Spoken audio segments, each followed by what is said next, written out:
RBI के पास इतनी समझदारी है कि वो नोट छाप के गरीबी दूर नहीं करती है। नोट छाप कर गरीबी दूर कर देना मतलब अपने आप को क्या है, एक तरह का आत्महत्या कर लेना है। बर्बाद हो जाएगी अर्थव्यवस्था, आप नोट छाप कर गरीबी दूर नहीं कर सकते हैं।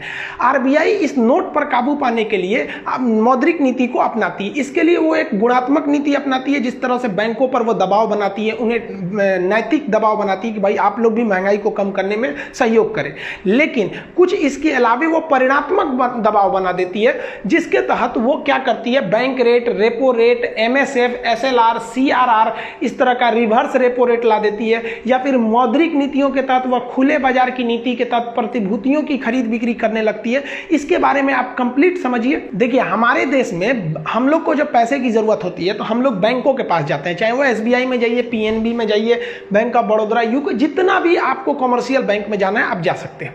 लेकिन जब इन बैंकों को पैसा घटता है ना, तो ये आरबीआई के पास जाते हैं। इसलिए हमारा बैंक ये सब, और इन बैंक का बैंक हो जाता है आरबीआई। तो बैंकों का बैंक है आरबीआई, ये पूरे बैंकों को कंट्रोल करके रखता है। देखिए, इन बैंकों का जो इनकम का मेन स्रोत होता है वो ब्याज होता है, यानी इंटरेस्ट होता है। आप बैंक पे जाएंगे कर्जा मांगने, घर के लिए कर्जा लीजिए या फिर कार खरीदने के लिए लोन लीजिए, किसी भी चीज के लिए आप लोन लेते हैं तो ये बैंक आपको आराम से लोन दे देते हैं। आप जाइएगा बड़े बड़े शॉपिंग मॉल में खरीदने तो तुरंत कहते हैं हाँ खरीद लीजिए, ईएमआई पे दे देंगे, क्योंकि जानता है आप 15,000 का सामान खरीदेंगे तो आपसे वो 15,000 के आपके बदले वो पैसा देगा, लेकिन धीरे धीरे आपसे काटते रहेगा, 15,000 की जगह 18,000 ले लेगा। तो इस तरह से बैंकों को फायदा होता है। टोटल बैंक का फायदा ब्याज पर डिपेंड हो जाता है यहाँ पर। अब बैंक को जब पैसे घटते हैं ना, तो ये बैंक जाती है आरबीआई से मांगने के लिए। तो आरबीआई से जब ये कर्जा मांगती है तो आरबीआई कहती है कि भाई साहब, हम तुमको जब कर्जा देंगे तो हम इस कर्जा पे ब्याज लेंगे, क्योंकि हमें पता है कि तू ससुरा किसी न किसी जनता को देगा और वहां से ब्याज कमाएगा, तो तुम हमको भी ब्याज दो। तो इसी ब्याज को हम लोग कहते हैं रेपो रेट। इसका एक मतलब पूरा नाम होता है रीपर्चेजिंग ऑप्शन, ये जरूरी नहीं है। तो रेपो रेट क्या होता है कि वह ब्याज दर जो आरबीआई इन बैंकों से लेती है कर्जा देने के बदले। सोचिए, ये आरबीआई भी बहुत बड़ा सूदखोर है। ये रेपो रेट के तहत ये बैंक वाले इससे कर्जा ले लेते हैं और इसके बाद इनको दे दिया। अब मान लीजिए कि ये रेपो रेट है आपका 5%, सपोज करके चलिए कि 5% पे ये कर्जा लाने गया, और यहाँ से कोई जनता वाले भाई यहाँ से कोई गए, मान लीजिए यहाँ से गए श्याम, कोई आदमी है श्याम, ये बैंक से कर्जा लेने गया कि भाई साहब हमको कुछ पैसे दे दीजिए, कर्जा चाहिए, हमको लोन चाहिए। तो ये बैंक वाला देखेगा कि भाई साहब हमको तो खुदे मिला है 5% पे, तो इनको भी हम देते हैं अच्छा खासा, तो इनको दे देगा ये, आप कहेगा भाई साहब आप ले लीजिए 10% पे। तो ये हो गया इसका बेस रेट। अभी आप पूरा समझते चलिए, अभी पूरा समझ में आ जाएगा पीएलआर क्या होता है। तो बेस रेट पे किसको मिला? जनता को मिला। और रेपो रेट पे कर्जा किसको मिला? बैंकों को मिला। कोई भी बैंक को मिल सकता है यहाँ पर। तो अब बताइए, ऐसा पागल कोई मैनेजर होगा क्या जो बेस रेट को रेपो रेट से कम रखे, यानी 5% में लाके इनको 2% पे देगा? बैंक बिक जाएगा, वहां पे दिवालिया हो जाएगा बैंक वहां पे। तो ये बेस रेट हो जाते हैं। अब इनको जो भाई साहब को कर्जा मिला, मान लीजिए ये 1 लाख रुपए लोन लेके आए, तो इनको ये 1 लाख रुपए पर कितना ब्याज देना है? 10%। यानी 1 लाख रुपया लेके आएंगे, 1 साल बाद उस पर 10% ब्याज लगेगा। बैंकों का ब्याज सालाना लगता है। अब आप सोचिए, 1 साल बाद बैंक उनसे कहेगी पैसा दे दीजिए हमको, 1 लाख वो दीजिए, 10% ब्याज यानी 1,10,000 दीजिए। तो ये भाई साहब के जेब में कितना पैसा आ गया? 1 लाख रुपया आ गया। ये कैश पैसा को हम लिक्विडिटी कहते हैं, तरलता कहते हैं कैश पैसा को। ये कैश पैसा बर्बादी का जड़ है। अब ये 1 लाख रुपया लेके घूमेंगे ना, तो इनको तो शान से चलेंगे, ससुरा कहीं का 1 लाख रुपया जेब में है। जाएंगे मिठाई की दुकान पे, कहेंगे हे मिश्रा जी 1 किलो मिठाई तोल दीजिए। दामों नहीं पूछेंगे कितना का है, सीधे कहेंगे 1 किलो मिठाई तोल दीजिए। क्यों? क्योंकि जेबवा में नहीं, इनके तरलता बोल रहा है, तरलता, कैश पैसा, बहुत पैसा में दम होता है ससुरा वहाँ पर। यहाँ पे तोल दे, अब वो देखेगा कि अरे बाप रे बाप, ये बोले हैं कि 1 किलो तोल दीजिए, तो 100 रुपया का मिठाई रहेगा तो कहेगा हाँ लीजिए ना, 150 रुपया में बेचे हैं, आपको 120 में लगा देंगे। ये खुश हो गए भाई साहब। ये क्यों खुश हो गए? क्योंकि इनके पास पैसा था। अब मान लीजिए कोई और आदमी ऐसे ही बैंक से लोन लेके आया, वो भी गया मिठाई खरीदने, मिठाई वाला उनको भी बेच दिया 120 रुपये में। अब एक बात बताइए, जो मिठाई 100 रुपये में बिक रही थी उस पर भी उसे प्रॉफिट था, लेकिन इन लोग पैसा के गर्मी में उस दुकानदार से 120 रुपये में खरीदते गए, तो वो दुकानदार अब उसका रेटे कर देगा 120 में कि भैया मेरा 120 में बिक ही रहा है। तो ये कैश पैसा जो आदमी के जेब में रहता है ना, यही आदमी जाके महंगाई बढ़ा देता है, जो सरकार नहीं चाहती है कि महंगाई बढ़े, वरना गरीब आदमी पिसा जाता है यहाँ पर। इसलिए गवर्नमेंट जो होती है वो कहती है बैंकों पे कि तुम लोग कम से कम कर्जा दो, लोग कम से कम, लेकिन बैंक वाला कर्जा नहीं देगा तो इसको फायदा कहाँ से होगा? इसलिए बैंक वाला दबा के देता है सब कर्जा कि ले जाइए भाई, जब ले जाइए। तो सरकार कहती है कि जरा तुम नहीं मानेगा, रुको बताते हैं। सरकार आरबीआई को कहती है, आरबीआई सुनो तो बहुत महंगाई बढ़ रहा है, एक काम करो रेपो रेट बढ़ा दो। तो आप कल्पना कीजिए कि जरा रेपो रेट कह देगा 40%, तो इनको 10% पे ब्याज मिलेगा। अब इनको कितना पे मिलेगा भाई ब्याज? अब इनको 40 लिया है तो कहेगा लो भाई 50% पे ब्याज। अब 50% पे कोई आपको ब्याज देगा कि 1 लाख रुपया लेंगे तो हम आपसे बदले में 1.5 लाख लेंगे, कोई कर्जे नहीं लेगा, हम ऐसे ही रहेंगे, नहीं मिठाई खाएंगे चलेगा। अब बेचारा बैंक गए थे कर्जा दे दीजिए तो कहा कि 50% ब्याज, भाग आएगा मिठाई की दुकान पे, कहना मिश्रा जी मिठाई नहीं खरीदना है। मिश्रा जी देखेंगे यार मिठाई नहीं खरीद रहा है कोई, तो बगल से कोई और आएगा, उसको भी लोन नहीं मिला है, उससे भी कहा मिश्रा जी मिठाई नहीं खरीदना है। मिश्रा जी कहेंगे मेरा मिठाइया कोई नहीं खरीद रहा है, महंगा हो गया है क्या मिठाइया यहाँ पर? तब वो मिश्रा जी ने मिठाई का रेट नीचे कर देंगे। रीजन समझिए आप कि किसी भी अर्थव्यवस्था में यदि आपके पास पैसा है तो आप मोलाई करना छोड़ देंगे, आप किसी भी चीज़ को आराम से खरीद लेंगे। आप देखिएगा मॉल में छोटे मोटे आदमी नहीं जाते हैं, मॉल में शॉपिंग करने खरीदारी करने बड़े लोग जाते हैं, उनके पास कैश पैसा है, तरलता, मोलाई नहीं करते हैं, सीधे जाकर भाई बिलिंग करो दे दो यहाँ पर। तो महंगाई को कंट्रोल करने के लिए आरबीआई के पास एक रेपो रेट नाम की चाबी है।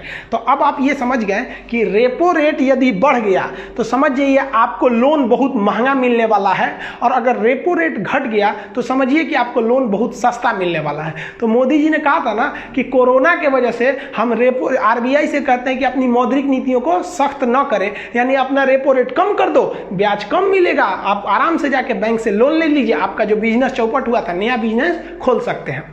अब ये रेपो रेट जो होता है वो 2 से 14 दिन के लिए दिया जाता है, लेकिन कभी कभी बैंकों को केवल 1 दिन के लिए पैसे की जरूरत पड़ती है या ओवरनाइट पैसे की जरूरत पड़ती है, तो वो रेपो रेट पे नहीं लेता है, वो तत्काल पैसा लेता है, उसे कहते हैं MSF, मार्जिनल स्टैंडिंग फैसिलिटी।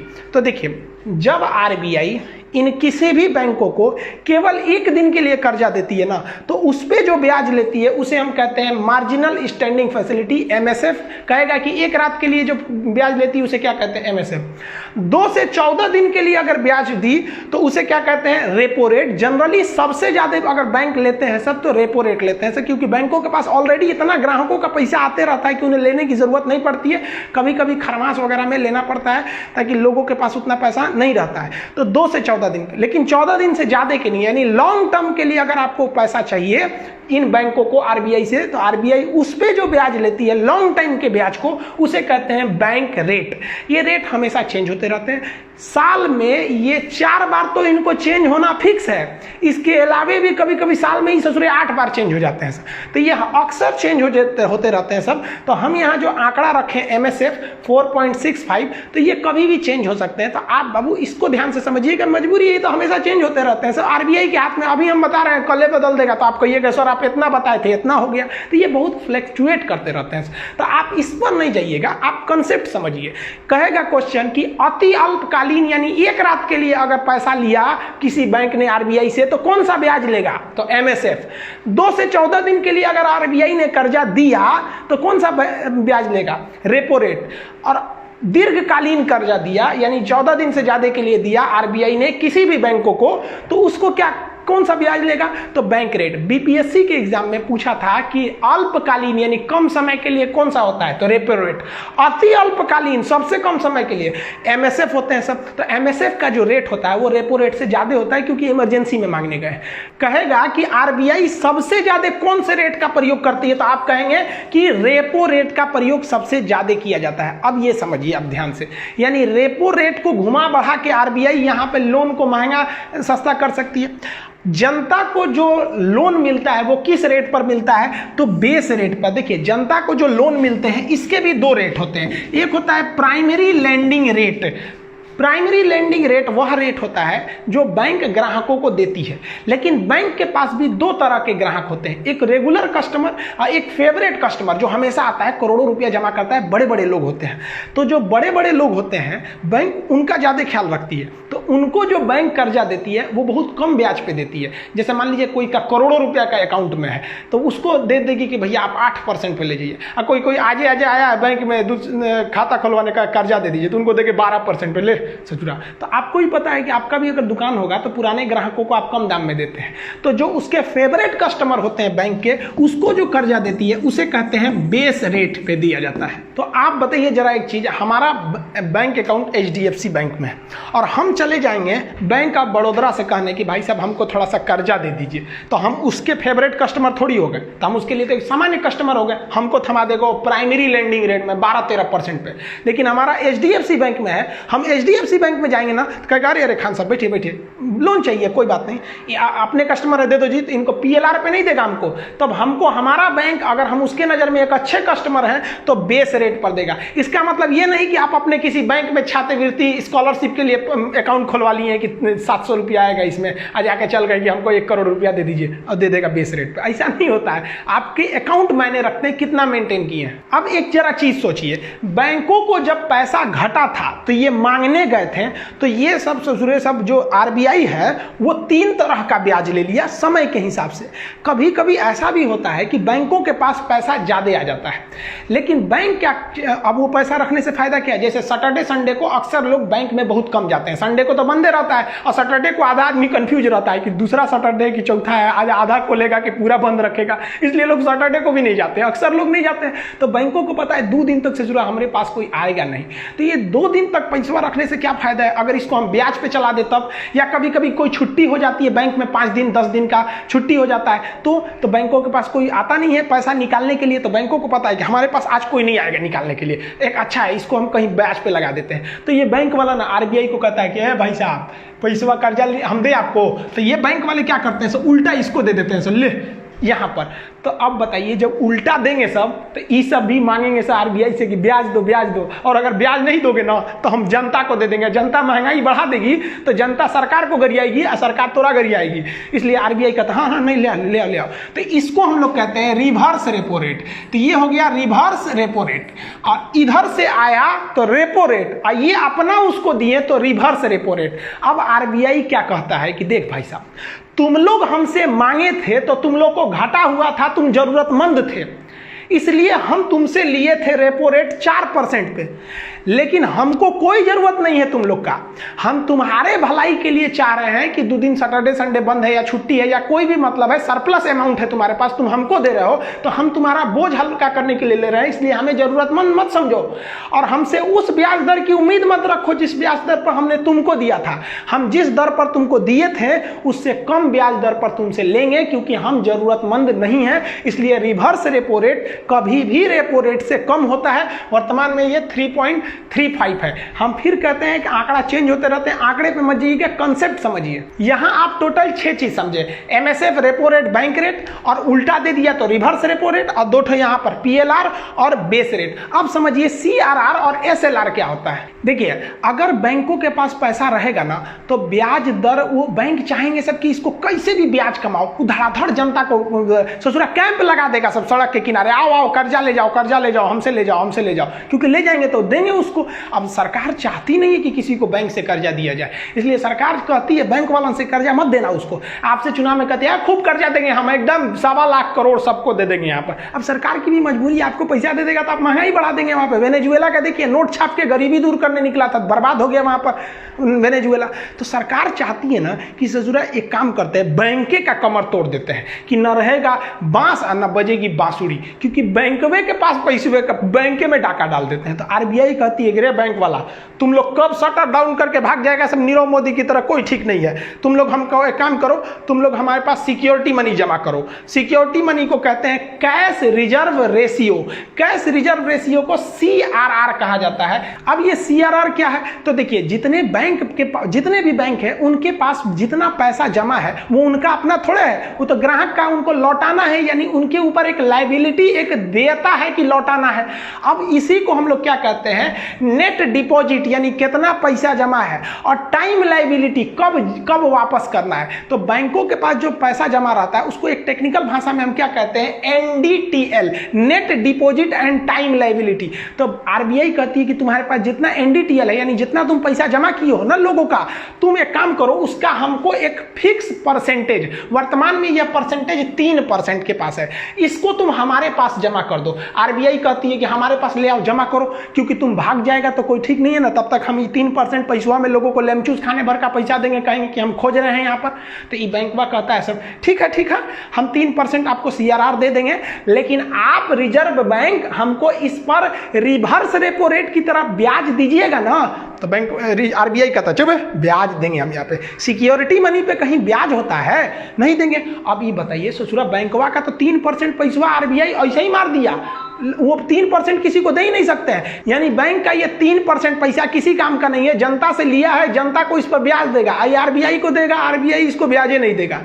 इसके बावजूद बैंकों के पास 97% पैसा बचा ना, अगर वो 97% पैसा मार्केट में ठोक देगा, उतार देगा, तो मार्केट में पैसा का अंबार लग जाएगा, लोग महंगाई बढ़ा देंगे। तो आरबीआई कहता है ना इसको और अभी और छोड़ेंगे नहीं, अभी इसको नहीं छोड़ेंगे।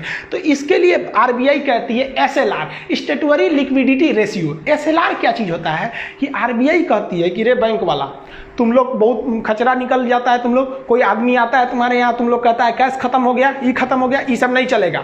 तुम लोग अपने टोटल NDTL है, यानी जो टोटल डिपॉजिट जमा है, उसका एक फिक्स अमाउंट अपने पास रखा करो। अगर नहीं रखोगे ना तो हम कई करोड़ रुपया तुम्हारे पे जुर्माना लगा देंगे, तुमको फाइन लगा देंगे हम यहाँ पर। तो आरबीआई कहती है तुम SLR के रूप में, स्टेटुअरी लिक्विडिटी के रूप में, तुम टोटल 18-18.5% पैसा रखो। ये रेशियो चेंज होते रहते हैं सब, 18-18.5%। तो समझिए यहाँ तो बर्बाद कर दिया, 3% अपने पास सिक्योरिटी मनी में रखवा के, और ये कहता है कि इसको हम 18 मानते हैं कि 18% अपने पास रखो। तो ये अपने पास जब रख लेंगे और इसको खर्चा नहीं कर सकते हैं, खर्चा कर दिए तो आरबीआई इन लोग पे करोड़ों रुपया जुर्माना लगा देगा। तो अब बताइए, ये तो औरों बर्बाद हो गया। 3% गया सिक्योरिटी मनी के रूप में, 18% अपने पास रखे हैं, पास रह के भी दूर हो, किसी काम के नहीं यहाँ पे, तो ये तो बर्बाद कर दिया।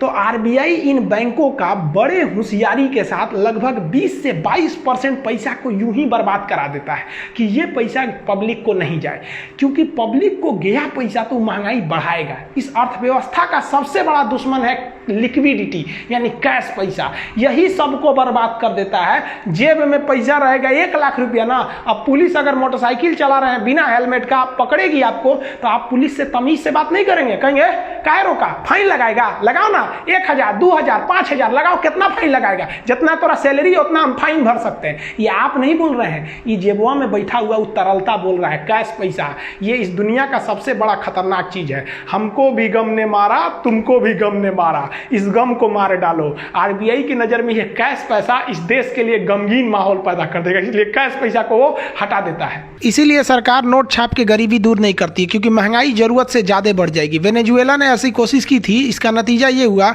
कि वेनेजुएला में 10 लाख% महंगाई बढ़ गई, वहां 2 लाख रुपए का ब्रेड मिलता है। अब महंगाई का अंदाजा लगाइए, भारत में लगभग 10% महंगाई है, वेनेजुएला में 10 लाख% महंगाई है। इसीलिए नोट छाप के गरीबी दूर नहीं की जा सकती। तो आप अपने मन से अंदाजा लगाइए, आरबीआई अपनी मौद्रिक नीति के तहत repo rate, MSF, bank rate या फिर CRR, SLR जहां बढ़ाया, जैसे इंक्रीज किया, जनता को मिलने वाला लोन महंगा हो जाएगा और महंगाई ऑटोमेटिक कंट्रोल हो जाएगी। अब यहां समझिए अच्छे से, मौद्रिक नीति यानी जितने भी रेट होते हैं, ब्याज दर होते हैं, जो मौद्रिक नीति होती है, जिसमें मुख्य रूप से MSF, repo rate, bank rate, CRR, SLR आता है। यानी ये मौद्रिक नीति के जितने भी मॉनेटरी पॉलिसी के रेट हैं, अगर गवर्नमेंट ने इसे इंक्रीज किया, बढ़ा दिया, तो इसका नतीजा क्या देखने को मिलेगा, जो ब्याज दर है यानी इंटरेस्ट है, ये बहुत महंगा हो जाएगा। आपको भी पता है महंगा हो जाएगा, जिस वजह से लोन, हिंदी में इसे कहते हैं साख, साख यानी लोन की मात्रा, जब ब्याज महंगा होगा तो कोई ज्यादा लोन नहीं लेगा, तो लोन की मात्रा घट जाएगी, और लोन की मात्रा घट जाने से मार्केट में कैश मनी का फ्लो यानी तरलता, लोन घट गया तो तरलता घट जाएगा, तरलता सीधे सीधी घट जाएगा। और जैसे लोगों के पास कैश पैसा घट गया ना, लोगों की जो डिमांड डिमांड है, मांग है, वो खत्म होने लगती है। जैसे स्टूडेंट जो पढ़ाई करते हैं, महीने के आखिरी में उनका कैश पैसा खत्म हो जाता है तो उनका डिमांड घट जाता है। सड़क पे जाते हैं, उधर चाउमीन बिक रहा है, देखते भी नहीं है, चलो छोड़ो यार। और जैसे महीना का 1 तारीख से 5 तारीख के बीच में आता है, धाधड़ घर वाले पैसा भेजते हैं, बाबू भेज दिलो पैसा, मिल भी लो। जैसे मिल गया, अभी तो पार्टी शुरू हुई है। तो यही कैश पैसा सब करता है। तो यहाँ मांग क्या हो जाएगा, कैश घटने से मांग क्या हो जाएगा, घट जाएगा। जब भी किसी चीज का डिमांड घटता है तो दुकानदार परेशान हो जाता है कि ससुरा डिमांड घटा क्यों, इसलिए उसको मजबूरी में अपनी प्राइस घटानी पड़ती है। तो प्राइस इसका क्या हो जाएगा, घट जाएगा। और किसी चीज की प्राइस जब घट गई तो वहां का इन्फ्लेशन यानी मुद्रास्फीति, जिसको हम बोलचाल की भाषा में कहते हैं महंगाई, वहां की महंगाई ऑटोमेटिक कम हो जाएगी। तो जरा देखिए, हमारा तो मेन टारगेट था महंगाई कम करना, धड़ाधड़ एक दूसरे से रिलेटेड है सब। और लोग कहते हैं महंगाई कम करो। भाई साहब, आरबीआई यहां जरा सा उंगली घुमाया एमएसएफ रेपो रेट में, तुरंत महंगाई कंट्रोल हो गया, उसने पैसे पे रोक लिया। लेकिन मोदी जी ने देखा कि अभी कोरोना में बहुत लोगों का मतलब डिस्टर्बेंस चल रहा है, तो उन्होंने आरबीआई को बुलाया, कहा कि ये आरबीआई कौन जी करते रहे। तो आरबीआई का एक काम करते हैं, आप हमको छूट दीजिए, हम ये जो रेपो रेट इस सबको बढ़ा के रखते हैं ना, इसको बढ़ा के नहीं रखने लायक है, इसको घटा देते हैं ताकि मार्केट में पैसा जाए, लोग धड़ाधड़ लोन ले लो। इसलिए क्या किया गया कि जो मॉनेटरियल पॉलिसी है ये सबको, इसको डाउनफॉल कर दिया गया, गिरा दिया गया नीचे। जितने भी रेट थे, बैंक रेट, ब्याज एकदम सस्ता हो गया। आरबीआई ने कहा कि तुम लोग हमारे पास अब थोड़ा सा हमारी ओर से ढील है, जितने ग्राहकों को तुम लोन दे सकते हो दे दो। उसने अपनी मौद्रिक नीतियों को घटा दिया, कमजोर कर दिया। इससे क्या फर्क पड़ेगा, अब जब लोन सस्ता हो गया, मान लीजिए रेपो रेट घट गया, तो इंटरेस्ट रेट, ब्याज दर भी तो क्या हो जाएगा, घट जाएगा। और जब ब्याज दर घट जाएगा तो लोन यानी साख, हिंदी में साख, हिंदी मीडियम वाले ध्यान देंगे, साख की मात्रा बढ़ जाएगी। लोग ज्यादा से ज्यादा अब लोन लेंगे। लोन जब ज्यादा लेंगे तो मार्केट में कैश फ्लो की मात्रा बढ़ जाएगी, कैश फ्लो बढ़ जाएगा। कैश फ्लो जैसे बढ़ेगा, लोगों के पास पैसा आएगा। लॉकडाउन में पैसा नहीं था, बहुत लोगों को लोन मिला, धड़ाधड़ लोन मिल गया, अब डिमांड बढ़ गया है, ये खरीद लेते हैं, दुकानदारी चलेगा, तो डिमांड तुरंत बढ़ जाएगा। मांग जैसे बढ़ेगा, मांग बढ़ने से उस चीज का मूल्य बढ़ने लगता है, और मूल्य बढ़ गया, इस मूल्य बढ़ने को इन्फ्लेशन या मुद्रास्फीति के नाम से जानते हैं। तो आप देखिए किस तरह से एक केवल आरबीआई घटा बढ़ा देने से पूरी तरह से इकोनॉमी को वो बदल सकती है। आरबीआई को पता है कि ये जो डिमांड है ना ससुराई, डिमांड जैसे लोग डिमांड करेंगे लोग ना, तैसे यहाँ का किसी भी चीज का प्राइस बढ़ जाता है, महंगाई बढ़ जाती है। तो डिमांड लोग कब करते हैं, कैश के अभाव में। कैश ज्यादा होगा या घट जाएगा तो कैसे पे तोड़ देती है आरबीआई, कमरे तोड़ देगा, कैसे को रोक लेगा, तो डिमांड कम हो जाएगा। आप ऐसे समझिए ना, नवरातन के महीने में लोग चिकन उकन नहीं खाते हैं, लोग बहुत लोग छोड़ देते हैं नवरातन में। तो नवरातन में चिकन खरीदने जाइएगा ना, 100 रुपया किलो मिल जाएगा आपको। क्यों, डिमांडे नहीं है लोगों का।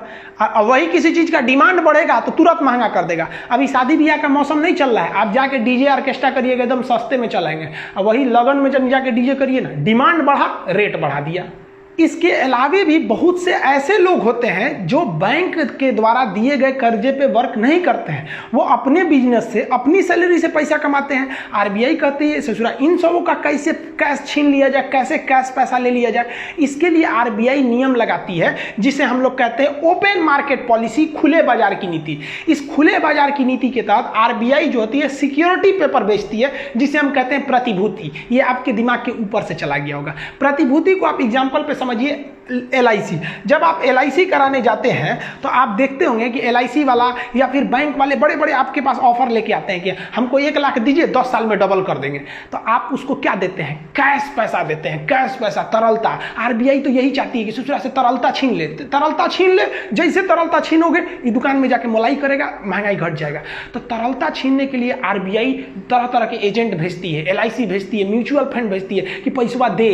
आप पैसा दे देते हैं एलआईसी वाले को, मान लीजिए 1 लाख रुपया दे दिए, एलआईसी वाला कहा कि हम 10 साल में दुगुना कर देंगे। तो आप तो 1 लाख रुपया दे दिए, बदले में एलआईसी वाले ने आपको क्या दिया, एगो कागज थमा दिया, लीजिए झुनझुन्ना, इससे गर्मी में झलते रहिएगा, ऐसे ऐसे। वो काम लायक थोड़े रहेगा। अब वही 1 लाख रुपया जेब में रहता तो गरजते फिरते रहे, तोरा कौन सी औकात है, 1 लाख रुपया रखे हैं। अब वही एलआईसी वाला आएगा, आपको थमाएगा, एगो गारंटी पेपर, प्रतिभूति थमा के चल जाएगा, ये लीजिए, आपका गरजिएगा, कौन सी बोलता है, अरे देख एलआईसी का पेपर है, कौन लेके फाड़ देगा, यहाँ पे LIC का पेपर है, पैसा में बहुत गर्मी होता है। तो RBI जो करती है, कहती है कि लोगों से पैसा छीन लो, एगो कागज थमा दी कि रख ले रही, तोरा 10 साल बाद मिलेगा। 10 साल तक महंगाई कंट्रोल रहेगा ना, 10 साल बाद सोचा जाएगा, 10 साल बाद एकड़ों से बड़ा ऑफर निकाल दिया जाएगा, चाहे 10 साल बाद उसका खर्चा हो जाएगा यहाँ पे।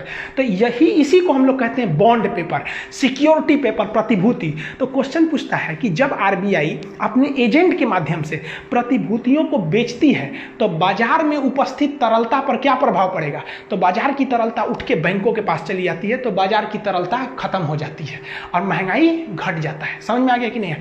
तो ये जो प्रतिभूति होती है और जो तरलता होती है, इसमें उल्टा संबंध होता है। जितना मार्केट में लोगों के पास तरलता रहेगा, वो लोग उल्टा पैसा RBI को दे देंगे। तो इसको भी हम मौद्रिक नीति में शामिल करते हैं। तो क्वेश्चन आएगा, क्या खुले बाजार की नीति मौद्रिक नीति का हिस्सा है? एकदम हिस्सा है।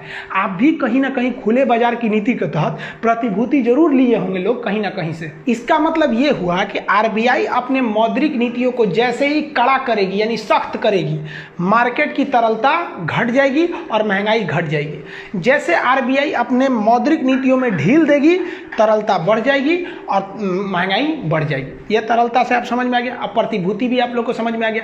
तो ये RBI की जितनी भी मौद्रिक नीतियां थी, 6 मौद्रिक नीति यहाँ थी और एक प्रतिभूति बताएं आप लोग को वहां पर। ये टोटल आई होप आप इसको समझे होंगे। इसके अलावे अगर आप प्रतिभूति बाजार को देखेंगे तो प्रतिभूति बाजार में भी आपका आ जाता है स्टॉक मार्केट, शेयर मार्केट। अब ये शेयर मार्केट में भी आपको 2 तरह का मिलेगा, एक BSE मिलेगा, बॉम्बे स्टॉक एक्सचेंज, एक मिलेगा नेशनल स्टॉक एक्सचेंज। अब यहाँ आप फंस जाइएगा कि सेंसेक्स में गया है कि निफ्टी में गया है। और यहाँ शेयर खरीदने में एक और गलती करेंगे आप लोग, इक्विटी लीजिएगा या फिर प्रेफरेंस शेयर लेना पड़ेगा यहाँ पर। तो शेयर मार्केट जो होता है, स्टॉक मार्केट, इसको समझ रखना बड़ा जरूरी होता है।